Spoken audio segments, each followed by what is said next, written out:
Hello বন্ধুরা, আশা করি সকলে ভালো আছেন। একটা মাঝারি সাইজের এঁচোড় নিয়ে নিয়েছি। ছুরিতে একটু তেল মাখিয়ে আমি এঁচোড়টাকে কেটে নেব। পুরো এঁচোড়টা লাগবে না আমার। আমি অর্ধেকটা আজকে রান্না করব আর অর্ধেকটা রেখে দেবো অন্য কোনো রেসিপি করার জন্যে। এঁচোড়টাকে আমি টুকরো টুকরো করে কেটে নিয়েছি। আর এঁচোড়ের গায়ের খোসাটাও আমি এইভাবে কেটে নিলাম। এঁচোড়টা একটু শক্ত, তাই একটু সাবধানে কাটবেন। আর ছুরিতে তেল মাখিয়ে নেবেন, তাহলে কাটতে খুব সুবিধা হবে। ভেতরে সাদা অংশটা ফেলে দেব। আর এঁচোড়টাকে একটু বড় বড় সাইজের করে কেটে নিচ্ছি। অর্ধেকটা কাটা হয়ে গেছে। আর দুখানা মাঝারি সাইজের আলু নিয়ে নিয়েছি। আলু খোসাটাকেও আমি কেটে আলুটাকে ডুমু ডুমু করে কেটে নেব। ভীষণই টেস্টি রেসিপি তৈরি হয়ে যাবে অল্প সময়ের ভেতর।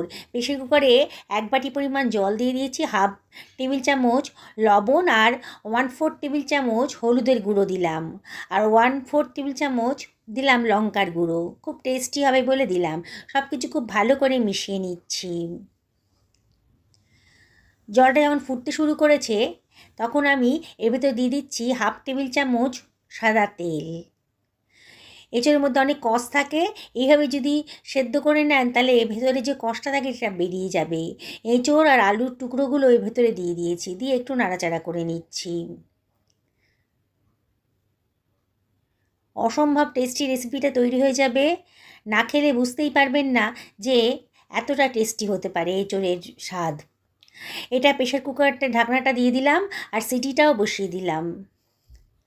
একটা সিটি হতে দেব। আমি একটা পেঁয়াজ, মাঝারি সাইজের পেঁয়াজ আমি কেটে নিচ্ছি।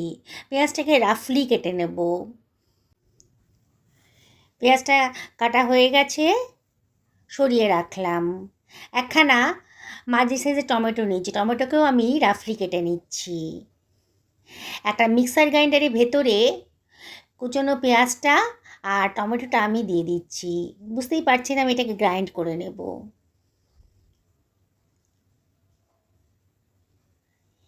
এবার আমি এর ভেতরে দিয়ে দিচ্ছি 1 টেবিল চামচ লবণ। সমস্ত বেসিক মশলাগুলোই দিয়ে দেব। হাফ টেবিল চামচ হলুদের গুঁড়ো দিয়ে দিলাম, 1 টেবিল চামচ ধনের গুঁড়ো দিলাম, 1 টেবিল চামচ জিরের গুঁড়ো দিলাম, আর দিয়ে দিচ্ছি 1 টেবিল চামচ লঙ্কার গুঁড়ো। লঙ্কাটা অবশ্যই নিজেদের পছন্দ মতো দেবেন। কে কীরকম ঝাল পছন্দ করেন সেই অনুযায়ী লঙ্কাটা দেবেন। এবারে এর ভেতরে আমি দিয়ে দিচ্ছি 2 টেবিল চামচ জল। এটাকে গ্রাইন্ড করে নেব।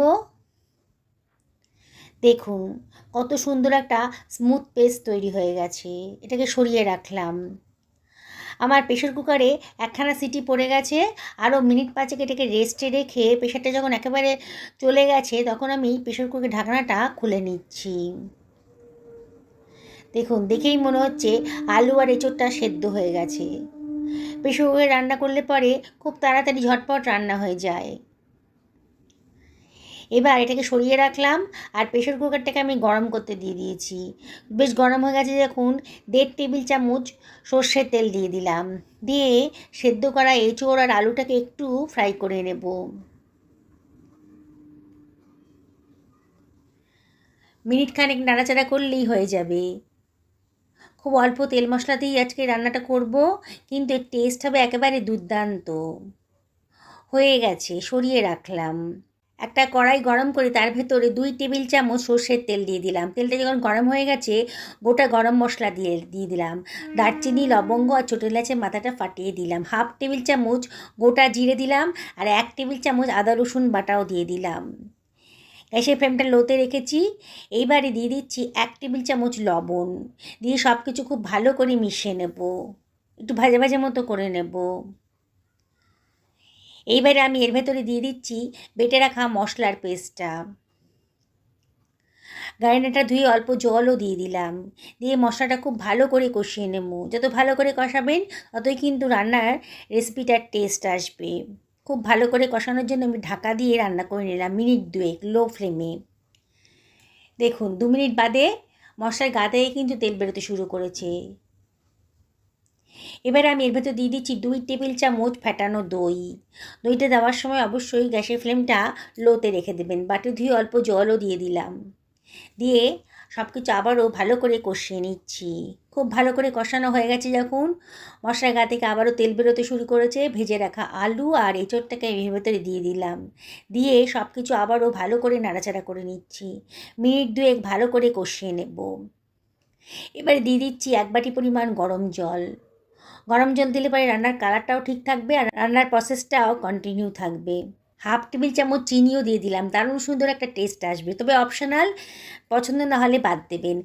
খানিকটা ধনেপাতা কুচি দিলাম আর 1 টেবিল চামচ কিচেন কিং মশলা দিলাম। কিচেন কিং মশলা না থাকলে পরে আপনারা গরম মশলাও দিতে পারেন।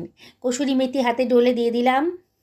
এবারে দিলাম 250 দুধের পনির আর 1 টেবিল চামচ ঘিও দিয়ে দিলাম। এই পনিরটা দেওয়ার জন্যই কিন্তু রান্নার টেস্টটা 100 গুণ বেড়ে যাবে। সব কিছু ভালো করে মিশিয়ে দিয়ে ঢাকা দিয়ে মিনিট 5 রান্না করে নেব লো ফ্লেমে। 5 মিনিট বাদে দেখুন গ্রেভিটা কতটা সুন্দর দেখতে লাগছে। আর এর টেস্ট কিন্তু না খেলে বিশ্বাসই করতে পারবেন না যে এঁচোড় এত টেস্টি হতে পারে। একটা সার্ভিং প্লেট এটাকে সার্ভ করে দিচ্ছি। লুচি, রুটি, পরোটা, পোলাও, ভাত যার সাথেই খান না কেন একেবারে জমে যাবে। ওপর থেকে একটু ধনেপাতা কুচি ছিটিয়ে দিলাম। দেখুন কতটা কালারফুল হয়েছে আর কতটা দেখতে সুন্দর হয়েছে, দেখেই খেতে ইচ্ছা করবে। আর এঁচোড় আর আলুটা একেবারে নরম হয়ে গেছে। একদিন অবশ্যই বাড়িতে বানিয়ে খাবেন। সকলে ভালো থাকুন এই কামনা করে ভিডিওটা এখানে শেষ করলাম। নমস্কার নেবেন।